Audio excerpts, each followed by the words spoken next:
Welcome back to America Decides. We gave you a quick taste of our exit polling data a little bit ago, possibly too quick, but we want to learn more about what we found out about what's on the mind of voters here in New Hampshire. To do that, let's go now to our Elections and Surveys Executive Director and my good friend Anthony Salvanto, who of course comes to us from the CBS News Data Desk. Anthony, please tell us what we have learned thus far. Hey there, Major. We're learning a lot.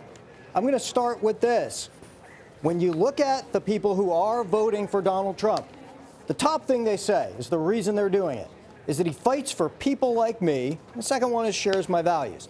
I want you to compare that to the reasons people give when they're voting for Nikki Haley, that she has the right temperament. That's her top answer. And then secondly, but further behind that, shares my values. And there's going to be a big break here between those two things, between those two rationales. And the other part that I want to show you is this.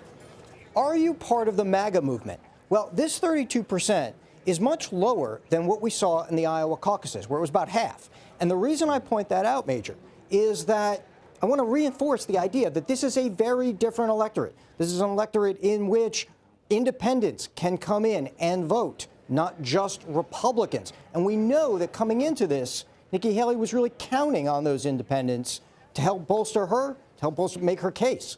And so that's one of the key things we're going to be watching tonight, and that's the early indications we're getting through 5 o'clock. And Anthony, it's been my experience here the last 3 days that there are some disaffected Republicans here in New Hampshire that are not on the Trump train, not MAGA or even MAGA adjacent, which obviously Nikki Haley is trying to talk to.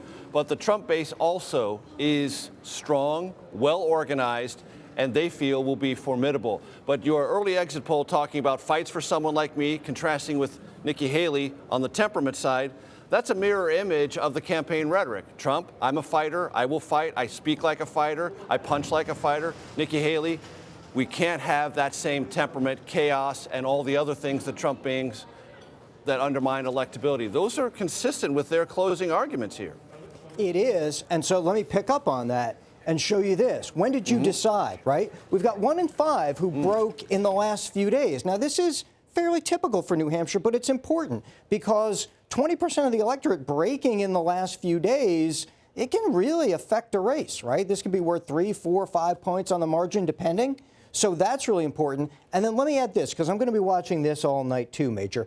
I'm going to take in and look at the amount of college graduates that there are in New Hampshire by town. And the reason I'm pointing this out is that all night we are going to see, if the pre-election polls were right, differences between college-educated voters, college degree-holding voters with a stronger preference for Nikki Haley and non-college degree-holding voters with a stronger preference for Donald Trump. And that means that these areas here, the darker purple ones down here, south part of the state, more of the suburbs of Boston, et cetera, are going to be key areas to watch. But that tells a story about the kinds of voters and the kinds of demographics we're going to be watching tonight, Major.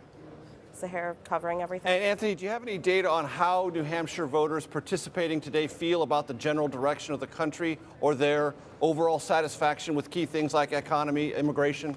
Oh, I do. I'm going to find that. I'm going to find that slide for you here, hot off the press or straight out of the computer, as it were.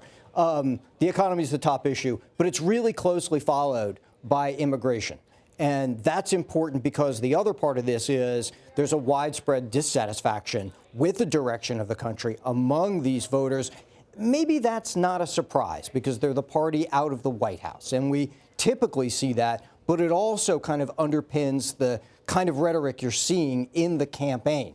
You're talking about a lot of candidates who are looking to say, right, we're going to change things, we've got to do something differently, and of course, making the argument about electability, about who can beat Joe Biden. So these issues here, especially because we know there's wide dissatisfaction with the economy, not just among these voters, but with the general public, sort of reinforces the importance of that, Major.